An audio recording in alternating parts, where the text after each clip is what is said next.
Kuya, ipakilala mo naman ako sa mga kainuman mo. Hindi ako makasabay sa inyo eh. Wika ng kapatid ni Gonzalo. Nang marinig ito nila Gonzalo, bigla itong napatingin sa kanyang kapatid na isang albularyo. Ngumiti ito at nagwika ng, Ito si Pio Carpio, kapatid ng ama natin. Kagaya mo, isa din siyang albularyo. Ito naman si Suplito, ang nag-iisa kong kaibigan. Siya nga pala, Tio Carpio. Kapatid ko nga ho pala, si Kaloy. Masaya akong makilala ka, Kaloy. O siya, unang tagay para sa'yo.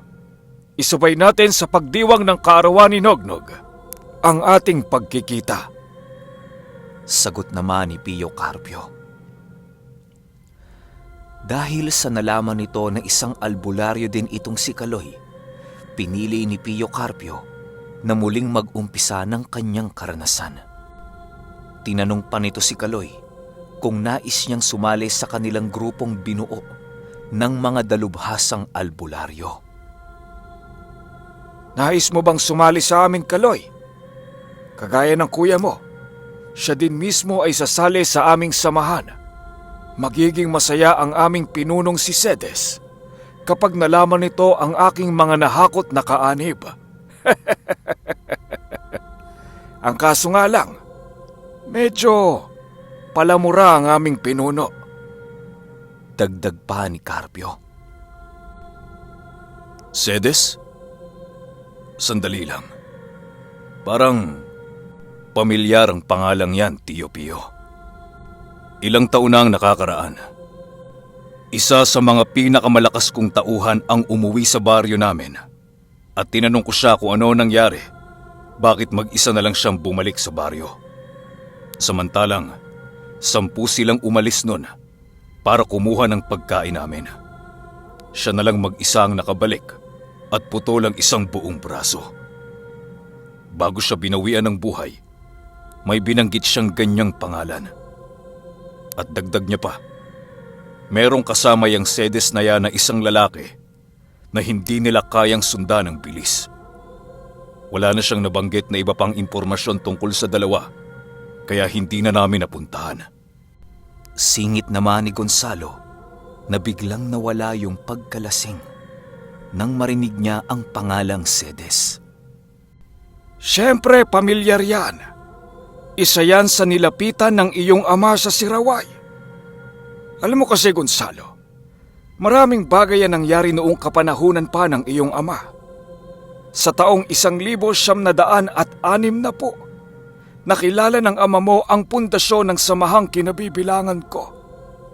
Dahil sa isa siyang gabunan at isang dalubhasang manggagamot si Sedes, isinalubong ng tadhana ang kanilang mga landas. Kung nanaisin noon ni Sedes na kitilan ng buhay ang aking kapatid, ay siguradong kaya niya itong gawin ng walang kahirap-hirap. Mabuti na lang at naroon ako, humingi ng pagmamakaawa na isalba ang buhay ng aking kapatid. Kahit papaano, parehas ang dugo naming nananalaytay sa aming mga ugat, kaya hindi ko siya pwedeng pabayaan, lalo na nasa bingit siya ng kamatayan. At dahil sa pangyayaring yon, isinumpa kong maging tagasunod ni Mamang at ng mga kaanib niya. Ilang dekada na ang lumipas magmula nang nasilayan ko si Ginang Sedes sa Siraway. Ngayon wala na akong balita sa kanya. At yung sinasabi niyo namang lalaki na hindi nila masundan, yun ang pamangkin niya. At ang pangalan nun ay Dadoy. Paliwanag naman ni Pio Carpio. Dahil sa sinabi ni Pio Carpio, halos hindi makapaniwala si Gonzalo sa kanyang mga nalaman. Hindi niya lubos maisip na ang kwentong ibinabahagi ni Pio Carpio ay ipinakita kung gaano kahina ang bertud na hawak niya sa harap ng kanilang pinuno. Dahil sa mga narinig noon ni Gonzalo, ninais niya ding hanapin sa Siraway ang nagngangalang Cedes. Sa paglipas ng oras ng kanilang inuman, maraming itinalakay si Pio Carpio'ng mga revelasyon sa kanilang pamilya. Isa sa mga ito ay kung saan nagmula ang dugo nilang merong halong manggagamot, kung saan nagmula si Lola Astring, at kung ano ang mga pinagdaanan nito sa kanyang pagtahak sa daan upang maging isang dalubhasang manggagamot. Sa kanilang pag-uusap ay nabanggit din ni Pio Carpio ang pamamaraan nilang mga ermitanyo kung paano kumuha at bumuhay ng mga agimat. Hindi ko na lang ilalahad kung ano ang pamamaraan nila, gawa ng labis nilang iniingatan ang mga ganoong proseso. Tanging albularyo lamang din nakaparehas ng antas ni Pio Carpio ang nakakaalam sa mga ganong uri ng estilo. Sa pagtagal ng kanilang inuman, tanging si Gonzalo na lamang at si Pio Carpio ang nananatiling gising at umiinom pa ng alak. Si Suplito at si Kaloy tuluyan ang nakatulog sa upuang kanilang kinaroroonan. Si Nognog noon nananatiling nagmamasid at nagbabantay sa kanyang ama at sa mga kasama nito. Wala na noong tao sa kanila, gawa ng kanina pa ito nagsialisan nang matapos ang selebrasyon. Sa pagtagal ng inuman, unti-unti ulit nalasing si Gonzalo. Pinili niya kasing sabayan si Pio Carpio sa pag-inom nito ng alak. Tio, kaya mo pa ba? Tanong ni Gonzalo.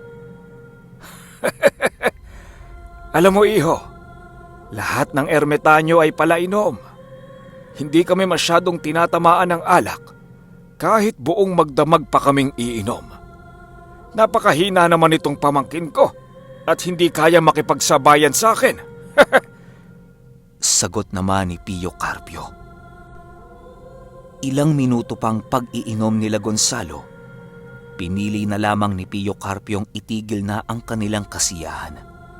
Wala na kasi siyang makausap noon ng matino, gawa ng pasubasub na ang mukha ni Gonzalo sa mesa. Halos pilit sumusuko na noon ang katawan ni Gonzalo dahil sa kalasingan, pero ang kanyang isipan ay patuloy pa ring lumalaban. Nang marinig ni Nognog na tapos na ang inuman ng kanyang ama, pinili nitong kunin ang mga platong nakakalat sa mesang pinag-iinuman nila Gonzalo. Sa paglipas ng araw, merong nangyaring kakaiba sa anak ni Gonzalo. Pag-uwi ni Gonzalo nung bukang liwayway, laking gulat na lamang niya nang madatnan niyang hindi nagigising ang kanyang anak na si Nognog. Unang beses itong nangyari sa binata, kaya labis itong ipinagtaka ni Gonzalo. Sa paglapit niya kay Nognog, meron siyang naamoy na hindi pangkaraniwan. Isang araw pa lamang kasi ang lumipas noong kaarawan ni Nognog, kaya doon agad naghinala itong si Gonzalo. Maigi niyang pinagmasdan noon ang kanyang anak upang kanyang matukoy ang iniindang karamdaman nito. Nog, ayos ka lang ba?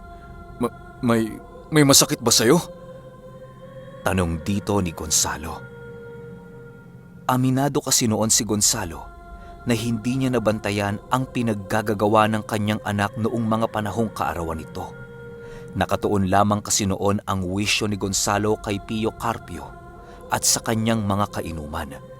Naging kampante siya noon na siyang labis niyang pinagsisisihan nang dinapuan ng karamdaman itong si Nognog. Ayos lang naman ho ako, Tay. Nahihilo lang ako kapag gumagalaw eh. Siguro baka lagnat lang ito. Sagot naman ni Nognog. Sa tanda mong yan, anak, lalagnatin ka pa. Ay, nako Nognog. Pahinga ka na muna dyan. At ako na may tutungo sa bahay ni Tio Carpio. Sagot naman ni Gonzalo. Matapos nilang makapag-usap ng kanyang anak, Pinili niyang hayaan na lamang ito sa kanyang pagkakahiga. Sinabihan niya din noon ang kanyang asawa na dalhan ng makakain at sabaw itong sinognog upang kahit papaano'y magkalaman ang tiyan nito. Hindi na muna umalis noon si Gonzalo sa kadahilanang nais niya munang magpaalam sa kanilang pinagtatrabahuhan at kailangan din niyang tapusin ang kanyang trabaho sa kanilang tahanan. Pagsapit ng 8:00 ng umaga, hindi pa rin nakakabangon noon si Nognog. Habang pumapasa noon ng panggatong itong si Gonzalo, bigla na lamang nakarinig siya ng sigaw na nanggagaling sa silid ni Nognog. Dahil sa narinig noon ni Gonzalo, pinili niyang agad tunguhin ang silid nito. Pagdating niya sa silid ni Nognog, doon niya nakita ang kanyang asawang yakap-yakap ang kanyang anak habang umuunat ang katawan nito. Dahil sa mga nakita noon ni Gonzalo, agaran din niyang tinakbo ang bahay ni Pio Carpio upang makahingi ng tulong. Wala kasi siyang kaide-ideya noon sa mga nangyayari sa kanyang anak. Bago pa man noon sumapit ang 9:00 ng umaga, nakarating na sila Gonzalo at Pio Carpio sa kanilang pamamahay. Maniwala kayo o hindi, pagdating nila sa bahay nila Gonzalo, tanging ang asawa na lamang nito ang kanilang nadatnan. Umiiyak noon ang asawa ni Gonzalo habang nakaupo sa sahig ng kanilang tahanan. Hindi rin ito makausap ni Gonzalo, kaya ang ginawa niya ay pinatahan niya na muna ito upang kausapin ng maayos. Sa pagtahan noon ng asawa ni Gonzalo, tanging nasambit na lamang nito ay dinukot ang anak niyang si Nognog. Maging si Pio Carpio noon ay nagulat nang malaman nito ang sinabi ng asawa ni Gonzalo. Gonzalo, ang tumangay sa anak mo ay maaaring isa sa mga dumalo noong kaarawan nito. Kaya mo namang tuntunin ang kinaroroonan nito, hindi ba? Wika ni Pio Carpio. Oo, tiyo. Pero kinakailangan kong magtago muna sa haring araw bago ko maamoy ang kinaroroonan ni Nognog. Wala tayong magagawa ngayon kung hindi ang maghintay sa pagsapit ng hapon. Sagot naman ni Gonzalo. Kasabay ng pag-wika nito ay ang pag-ikot ni Pio Carpio sa kanilang pamamahay. Meron itong inuusal habang ito ay naglalakad na halos ikabingi na ni Gonzalo. Nang hindi na maatim ni Gonzalo ang lakas ng usal ni Pio Carpio, pinili niyang lumabas na lamang ng kanilang tahanan upang magmasid sa paligid. Habang siya ay naglalakad papaikot sa kanilang bakuran, pilit niyang iniisip kung sino-sino ang mga naging panauhin nila. Maliban kasi sa kanilang kababaryo, meron ding inimbita ang asawa niyang mga taong nasa parte ng pamilya nito. Hindi ito nagawang pansinin ni Gonzalo, gawa ng ang buong akala niya ay mabubuting tao ang lahat ng dumalo sa selebrasyon ng kaarawan ni Nognog. Sa paglipas ng oras, patuloy pa rin sa pag-iyak ang asawa ni Gonzalo. Kahit anong gawing pagpapatahan niya dito, hindi pa rin niya nagagawa.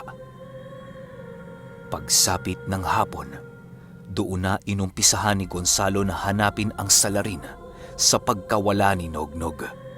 Kasabay ng pag-amoy nito sa hangin ay ang pag-usal nito ng pangtawag sa kanyang mga kaibigang nasa baryo. Nang matuntunan ni Gonzalo ang pinagmumula ng amoy ni Nognog, agaran din naman niya itong tinungo. Tumakbo siya noon ng napakabilis kahit hindi pa sumasapit ang gabi upang maabutan pa ng buhay ang kanyang nag-iisang anak. Hindi noon hahayaan ni Gonzalo na merong papas lang sa kanyang anak na kanyang tagapaghalili. Si Pio Carpio naman noong mga oras na yon, nananatiling naroon sa loob ng kanilang pamamahay. Sa pagpatak ng 6:00 ng gabi, natunto na nga ni Gonzalo ang pinagmumula ng amoy ni Nognog. Doon ay nakakita siya ng isang kubong nasa palayan na walang katabing bahay.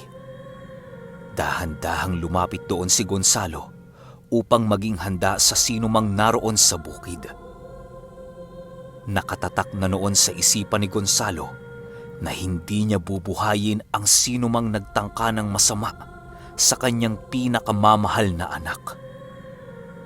Sa paglakad ni Gonzalo sa palayan, nasipat niya ang isang buhay na gasera na naroon sa loob ng kubo.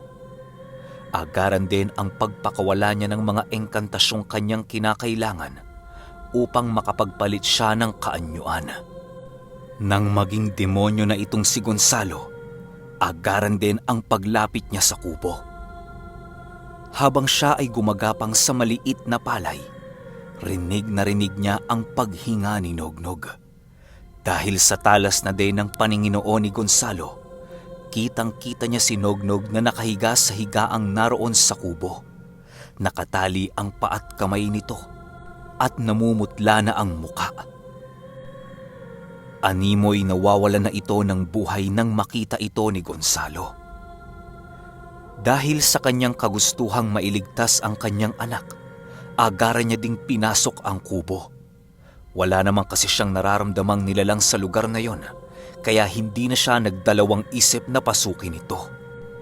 Pagpasok ni Gonzalo sa loob ng kubong yon, agaran niya ding kinuha ang kanyang anak.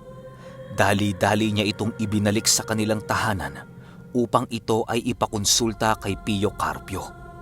Sa pagdating ni Gonzalo sa kanilang bahay, bumungad sa pintuan ng kanilang tahanan ang naghihintay na si Pio Carpio at ang kanyang asawa.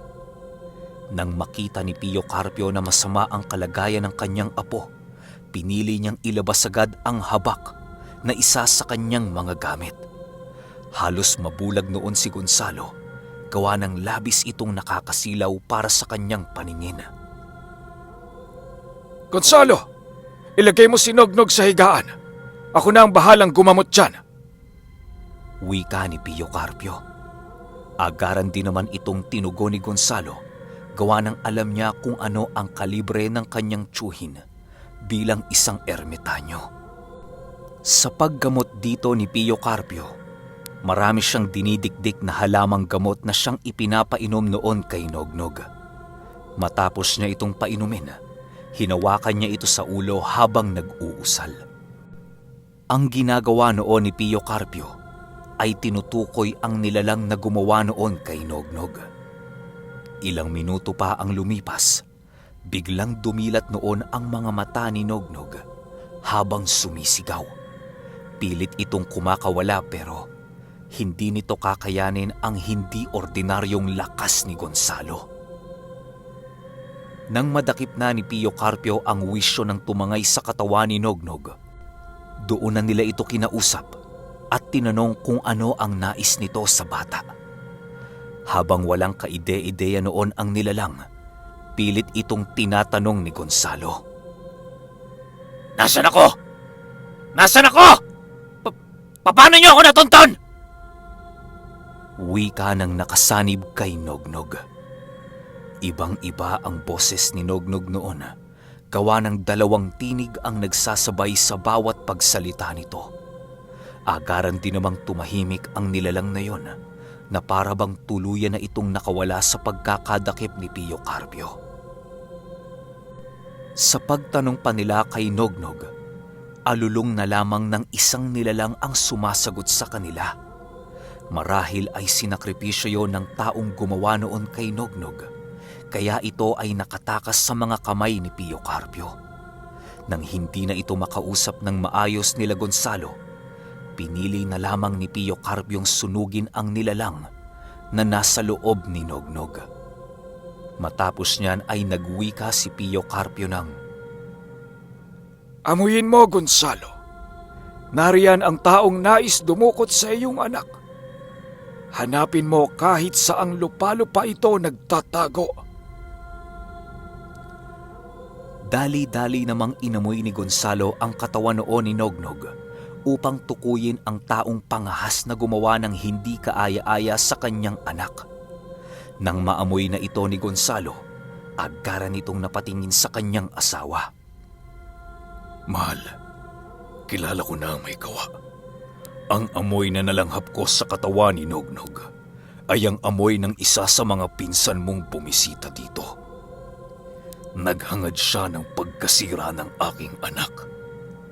Kaya hindi ko siya maaaring patawarin kahit ito pa ay iyong kagustuhan.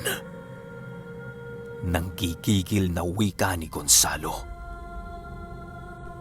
Habang nag-uusap si Gonzalo at ang kanyang asawa, pilit namang pinapasukan ni Pio Carpio si Nognog. Alam kasi ni Pio Carpiong baon ang ginawa ng taong pangahas upang makontrol ang wisyo at katawan ni Nognog. Halos sa bawat pagsuka noon ni Nognog, nakikitaan nila ito ng mga damong merong panglupa. Hindi nila alam kung paano kinain ni Nognog ang damong yon. Gawa ng buong buo pa ito na halos hindi nagalaw ang ugat sa lupa sa damong isinuka ni Nognog. Kasabay ng pagsuka ni Nognog ay ang paglabas ni Gonzalo upang tunguhin ang pinsan ng kanyang asawa. Nadatna noon ni Gonzalo sila Sulay na nasa labas ng kanyang bahay na naghihintay. Sulay! Maxim! Mirno! Sumunod kayo! May papatayin tayo! Gigil na wika ni Gonzalo. Habang ito ay nagsasalita, dahan-dahang nag-iiba ang buong kaanyuan nito. Ilang minuto pa ang lumipas, tuluyan ang nakalayo sila Gonzalo sa kanilang tahanan. Pagdating nila sa lugar na kanyang natuntun, agaran din naman nilang pinasok ang pamamahay ng pinsan ng kanyang asawa. Pagpasok nila rito, nadatnan nilang nakaupo ito sa sahig habang nakapikit at merong hawak na itim na kandila. Doon na pag-alaman ni Gonzalo na ang pinsan ng kanyang asawa ay isang uri ng mambabarang na gumagamit ng engkantong itim at hindi insekto. Mas mapanganib ang ganoong uri ng nilalang, gawa ng kaya nitong utusan ang katawan ng kanyang biktima na sundin ang lahat ng kanyang ipinag-uutos. Yun din siguro ang dahilan kung bakit nagawa nitong makatakas sa kamay ni Pio Carpio. Hindi pa man nakakatayo ang lalaki, agaran itong nilapitan ni Gonzalo at walang sabi-sabi, tinapyas ni Gonzalo ang ulo nito. Kinain ito ni Gonzalo ng buo at walang itinirang dugong kumalat sa pamamahay nito. Pagbalik niya sa kanyang tahanan, agad din namang nagwika sa kanya si Pio Carpio ng, Masayakot na gawa mong ipaghigante ang iyong anak. Hindi ko na pinapatay ang lalaking yon. Gawa ng nais kong ikaw ang maghatol ng parusa para dito. O siya, Gonzalo, uuwi na ako. Siya nga pala. Sa pagdaos ng pista sa ating baryo, siguruhin mong pupunta ka ha. Dun sa subukan ng karga ng mga antingero. Ipapamalas ko sa iyo ang ibinahaging abilidad sa akin ng iyong yumaong lola.